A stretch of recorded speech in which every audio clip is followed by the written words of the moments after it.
there is an opportunity that is massive, is insane. It's the understatement of the century. Right now, Newsweek is dropping the bomb. It's now in Newsweek, the real estate crash, well underway. And the old term or the phrase, let me know if you've heard it before, by the time it's in the news, it's too late. Well, that is the case. But there is a little time to get ready for this. As a real estate investor that sold most of my portfolio of homes in 2006, because that crash was well underway in 2006, and then watching it fully materialize in 2008, and then watching the bottom come in between 2010 and 2012, I looked back on all the lessons I'd learned. Even when I was right, there was more that I could have done to make a lot more money, and that's what I want to show you. So do I have something to sell you? 100% I do, and that's a plan to where you can get ready for this right now and make lots of money. Honestly, that's not a joke. Now, this story out of Newsweek, it's entitled, New Homeowners Lose $122,000 as Housing Prices Drop. Now, one of the most basic fundamentals of a real estate cycle is the mentality of the emotions of the buyer and the seller, right? Emotions run hot when velocity of transactions falls off a cliff, which we've already seen. Prices spike, and there's frustration on both ends of that aisle. Now, when you're seeing news headlines like this in big publications over and over and over, what happens? It changes the mentality of the buyer, and they step back and they go, oh, you know what? If I just wait and let the train pass by, I'm going to pick up some bargains. And that becomes a self-fulfilling prophecy or a snowball running down the hill, whichever way you want to put it. It gets worse. It just exacerbates the issues. And that is that people stop buying homes.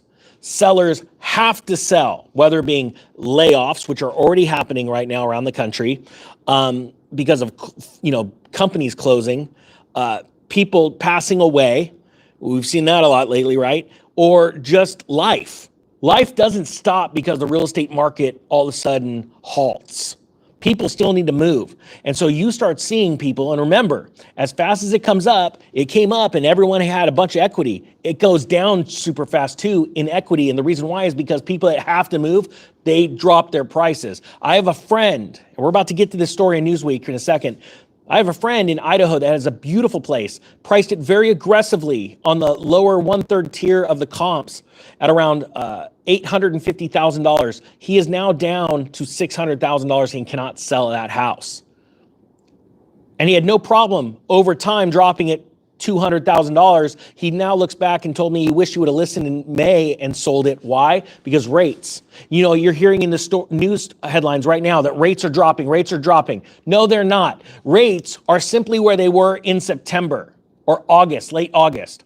That's not some catastrophic drop. That's not going to cause a bunch of fools to run in, especially when stories like this out of Newsweek are dropping bombs saying home prices are falling fast. If you want a plan right now and start taking actionable steps and actually take advantage of this, there's 80% off links to my How to Prepare for Real Estate Crash course down below. Here it is, out of Newsweek, the title, New Homeowners Lose $122,000 as Housing Prices Drop. It says new homeowners across the U.S. are confronting a rapid depreciation in their home values, with recent data showing an average loss of $122,000 in home value in some areas. The American dream is showing some signs of wear. I have multiple emails from students recently that have said after taking the course a year ago, they waited and they are seeing now how much money they just saved from the top to now what they're buying at. I have students that are buying rentals the right way, with the right amount of rents, the minimum down payment, and they're cash flowing. 17% cash on cash right now, but they bought it properly. They know even if the property drops more, which it's going to, they go, my cash on cash is solid. My tenants are solid. I bought it right, so I know I don't have to drop rents because they're aggressive. That's the kind of stuff, actionable items you need to be taking right now, preparing your credit and getting ready for this. These stories are going to get worse and worse in the next 3 to 4 months. You watch. The past year has seen the American housing market shift, and property values are now in free fall. That's not my words. That's free fall. That's Newsweek's. The reason why I bring this up, is this doom or gloom? Absolutely not. I just see dollar signs everywhere. Panic is when you make money. not when everybody else is making money, all right? When the herd are exiting, they're getting foreclosed on, or they're having to sell their house, they're dropping prices rapidly. Remember, there's a lot of people that didn't buy their homes just in, the last 2 years, like a bunch of sheep. There are people that have seen massive price rises in their value of their home, and they bought their home back in 2012, 2014, 2016, which means they have tons of leeway. If they need to leave town or their parents passed away, they're like, we'll drop it 100 grand. We just need to get rid of it. And we're seeing everybody else having a hard time selling, so we'll drop it. There are deals to be made. But if you think for a second you're going to buy a house today and you're going to make a ton of money next year because it's going to go up because the Fed's going to pivot, you are very seriously confused. I teach why that is in the course. Because when the Fed lowers rates, it's because everything's crashing and people are losing their jobs. That's the only time they lower rates. They actually don't like giving you money at super, super low interest rates. It's a real thing. All right? Now, so when you see stories like this with the word free fall, what happens is, I don't care what you think is happening in the market, the consumer is being hit, bombarded with bad words, free falling, losing money, dropping, panic. And all of a sudden what they do is they regress more and they don't buy enough homes. And then there's more panic on the seller side. Okay. Real estate, you make your money the day you buy it, not the day you sell it.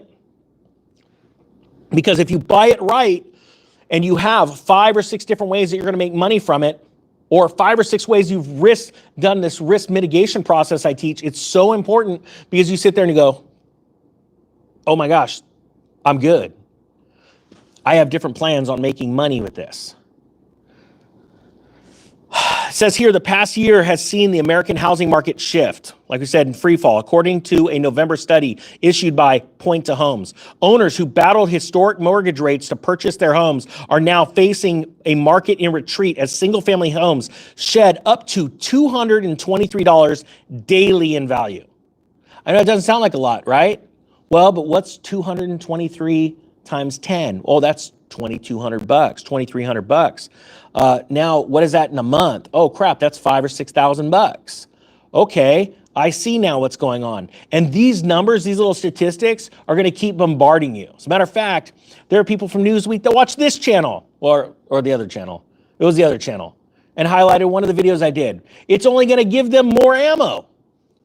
It says here, in 2022, a wave of over 5 million homes were sold in the U.S., with a quarter of the purchases made by first-time buyers. That's not the smart money, okay? The exact same phenomenon happened in 2006, 2007. The sheep that were always renters, eternal renters, go, oh, it's time to buy, because they bought off of emotion. If I don't buy now, rates are going up. That happened back then too. If I don't buy now, home prices are going up. That happened back then too. I've done numerous stories where I'm like, hey, look, this story just came out where New York fell 3 or 4% this year in home values. Well, look at when it started from the same publication back in 2006, and everyone was mind blown that the property prices in New York fell 1.6%. It hadn't happened in 20 years. Oh, cool. We're already past that mark. If you aren't doing something right now to save and prepare for this housing crash, then it means the banks are going to get bigger, bloated more, and buy up all these foreclosures, or just the simple people that are just going, hey, I just want to move out of state because California's killing me in taxes. New York's killing me in taxes. Or I just want to retire. Can you just let me go and retire in peace? But I got to sell my house to do it, because most people, all of their money, their wealth is stored up in a house. It's sad, but it's true. So we need to go figure out a way of taking advantage of this, because if you don't take advantage of this, the banks are going to get bigger, the government's going to get more bloated, and the middle class is going to die on the vine. Are you prepared to let that happen? You know, there's some things in this world where it's not like we don't do things just because we want to help ourselves, because it's for the common, the better good. Can you imagine owning, a little sidebar, but I think you need to hear this. Can you imagine you buy a handful of rentals and you go and find good-hearted American families that are just trying to make it. They just want to succeed. They want the American dream. But they lost their job. They came into hard times, or they didn't see this crash ahead of time like you and I did.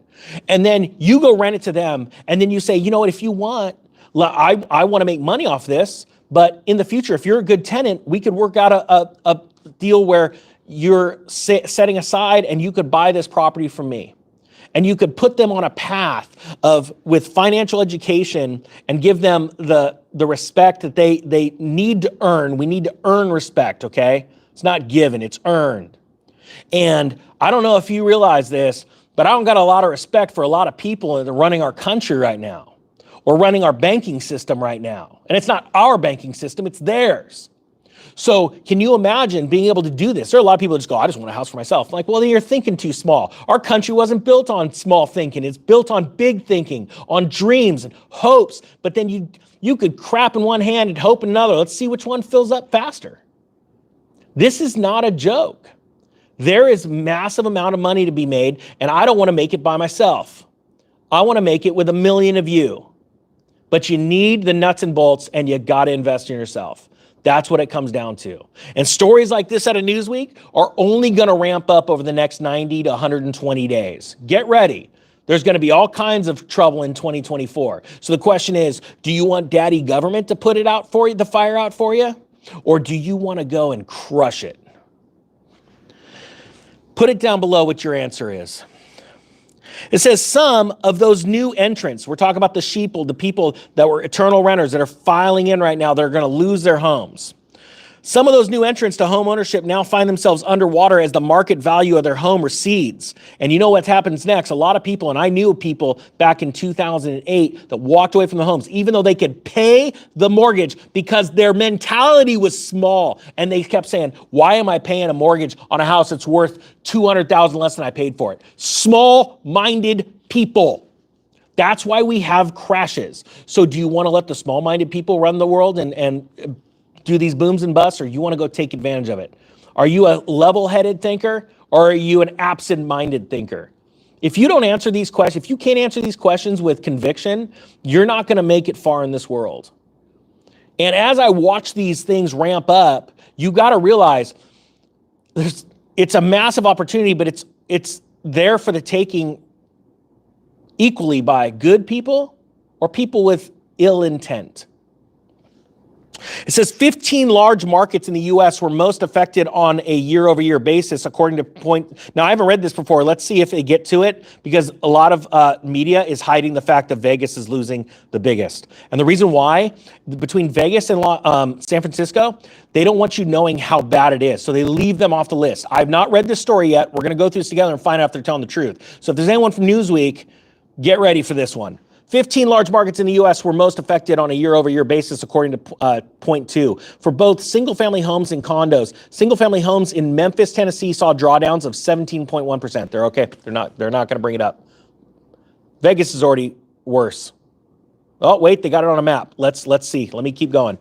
While homes in Chandler, Arizona saw a modest loss of 0.6%, but still ranked in the most affected category. The ripple effect of the losses is potent enough to threaten homeowners with negative equity. Just, that negative equity and the losses start spreading out from Memphis into the suburbs. You're going to see this. It's very easy to figure this out, and this will be a national event. The median home price has already fallen.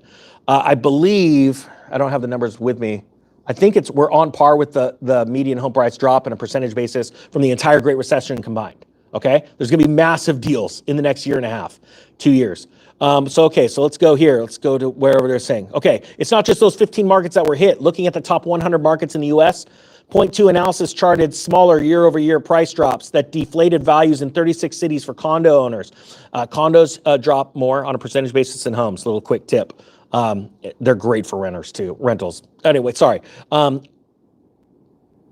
25 owners, so for condo owners, and 25 for those with single-family homes. By dollar amount, the analyst said that deflation is the most evident in San Francisco. Okay, they nailed that one, where condos lost $122,500 in value over the last year. A number that echoes the city's median income of $126. Holy cow. Let's see. It says markets that once seemed immune are buckling as well. New York City boroughs. Let me just get through this because I got something else to tell you. I'm looking for Las Vegas. No Las Vegas. Man, you failed, Newsweek. Las Vegas has lost more.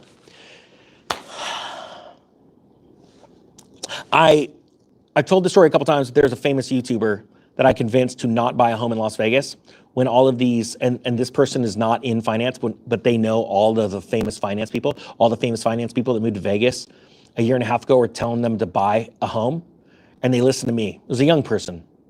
And that person came to me and said, you just saved my butt. I would have bought at the top. See, what's more important, stop looking at the monthly payment. That's what poor people do. That's all poor people do. That's why they justify buying a truck or a car they can't afford. Don't be a poor person. Look at the value, the underlying value of the asset that you're buying. That's what wealthy people do. I didn't build my wealth by acting like a poor person. Poor people react. Wealthy people have a plan and they do something about it. Do you have a plan? I have a plan for you if you want it. It's $199. It's 80% off. This is the last month that I'm even allowing anyone for that cost because it's going up 10 times. I'm not joking, because I can guarantee people, even at 10 times the price, that I will save you 10 times that much on your next home purchase or your rental plan, or you will make 100 times that in this next downturn. The only question is, are you going to be ready? It's up to you. Take action now. That's what I'm doing. The Real Estate Ninja is out.